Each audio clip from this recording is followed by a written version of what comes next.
Hi, thank you so much for joining me today. So my name is Lexi Zhang, and today I just wanted to go over a few updates of things that I kind of said I'd get back to you guys on.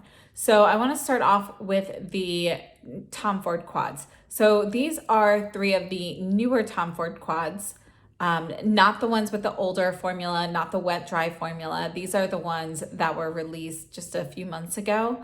So I have three of them. I forget how many were actually released at the time, but 4 or 5 of them, and I purchased 3. So I have number 27, Mink Mirage, which replaced the beloved Coco Mirage, and 28, De La Creme, and 29, Noir Fume.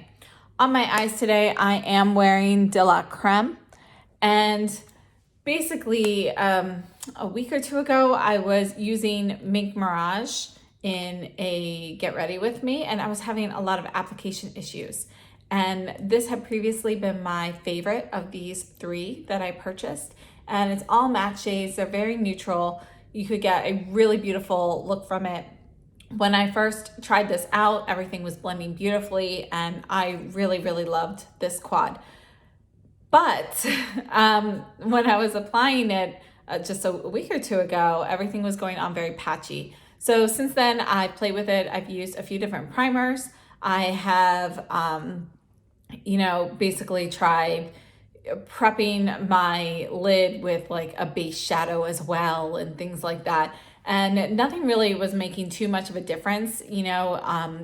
Things would maybe help a little bit, but I was still getting patchiness.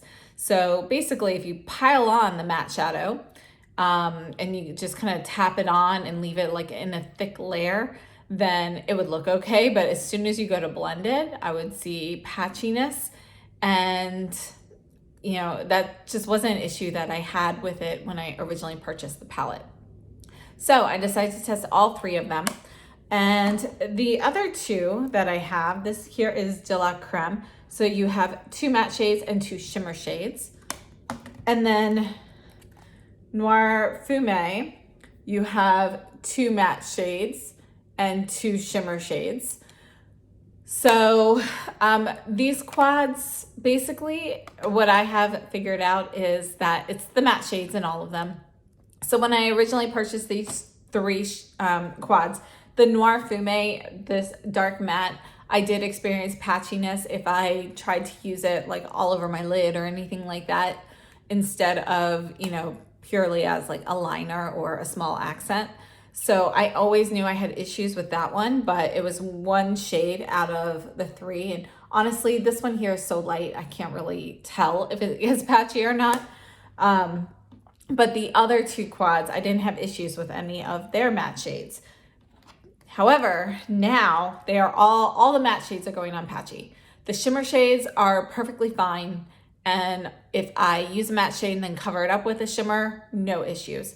But anytime you go to blend these mattes, they are just not looking smooth. They're not blending smoothly. And I just do not recommend the mattes in any of these quads. I don't know why it has changed. It's kind of like it has dried a bit. There's no hard pan on them or anything like that. But the formula itself does seem to act differently than it did originally. So I just wanted to give you guys a heads up on that.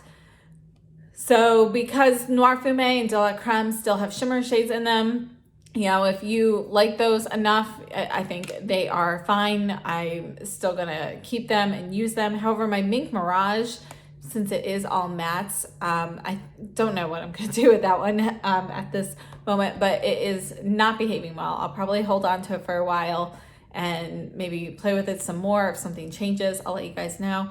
But I think it's something that I'm gonna kind of have to use the matte shades and mix it in with shades from other palettes or other shadows in general, and add in like a shimmer or a matte from a different brand to kind of get it to work.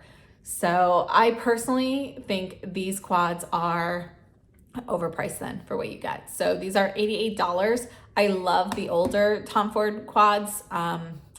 Double Indemnity is one of my favorites. And the formula on those older quads, they are amazing. And I wish that, they hadn't changed these. But anyway, that's how it is. So I personally would not recommend purchasing these for $88. And I hope that they improve the mattes for the eye and face palettes that are soon to be out. So moving on, a couple other things I just wanted to touch on. I was using a sample of the Makeup Forever Reboot Foundation, which I know a lot of people have, they really enjoy this foundation. And I also really love this foundation. I love the way it looks. It is a dewy foundation. So for me, I wouldn't, you know, if I'm looking for a dewy look, I think it is perfect. It lasts all day on me. The color match is fantastic, which is really hard to find for me. Like everything's always either a little too light or a little too warm or a little too, you know, it's like hard to get it just right. And I feel like they did a really good job with this. But I'm not going to purchase a full size of this. As much as I love the way it looks, the one thing I cannot get over is this perfumed vanilla scent.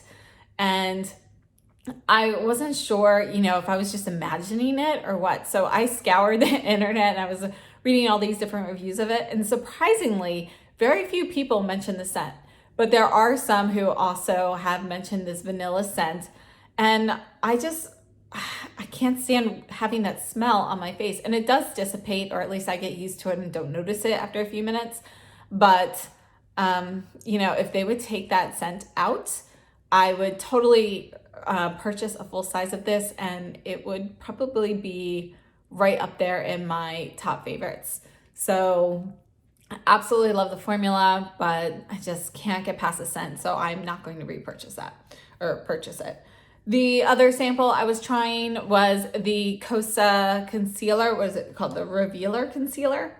And I like that. It's a dewy looking concealer. So I thought, you know, formula wise, they went really well together because they both have that dewy look. And I enjoyed that. It is light coverage. I'm wearing it today. And, you know, it does not give as much coverage as, you know, like the Pat McGrath that I've been using recently, which I think right now is probably my favorite. The way I use it, combined with the Sisley Phytoceramic Eclat, I think that's my favorite concealer combination or, you know, product in general.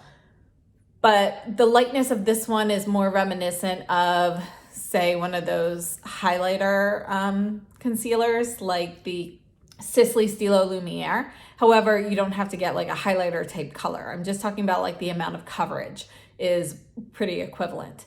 But I do like this concealer, and I think when I'm going for like really light looks using like a tinted moisturizer or maybe the Givenchy City Balm, you know, this would be a good concealer with that, because I don't like to use something with more coverage if I'm not using more coverage on the rest of my face in general.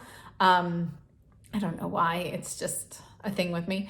But anyway, I do plan on picking this up at some point, but I'll probably wait until a little bit further into the summer, and I think I will be using it during the summer. So one more thing I almost forgot. So some of you guys have been asking about the Chikuhodo Silver Fox brushes, and this is the FO2, the foundation brush. And one of you have actually mentioned that this is okay to use on liquid products, and it was actually designed for that. So I have used it for foundation application a few times now. I use light and light to medium coverage foundation, so I've tested with those. I don't know how well it would work with a more opaque product, whether you would see brush strokes or anything like that, because it is a very soft brush. But I found that with my light and light to medium coverage products, it applied very nicely. I didn't have any brush strokes. It went on, I mean, this is super soft, so it was very nice to use. It's easy to get into, you know, small areas and so forth. And it feels very pleasant on the skin, no application issues whatsoever. The one thing I was worried about was bristle breakage. I haven't seen any of that, but after I use this for a liquid product, as soon as I finish my makeup, I go and wash it immediately and let it dry. So I have not let any liquid product dry on this. And from my understanding, breakage typically occurs when you have a dried on product that you are trying to get off, and as you're scrubbing, the hair actually breaks off because that dry product is kind of making it more brittle. So I have been washing them immediately, or washing this immediately after using it. So if anybody else has any other thoughts or experiences with that, please feel free to comment down below. And that concludes my updates for now. So if you like this video, please give me a thumbs up, subscribe if you haven't already, and I hope to see you guys soon in my next video. So thank you so much for watching. I hope you have a safe and healthy day. Thanks.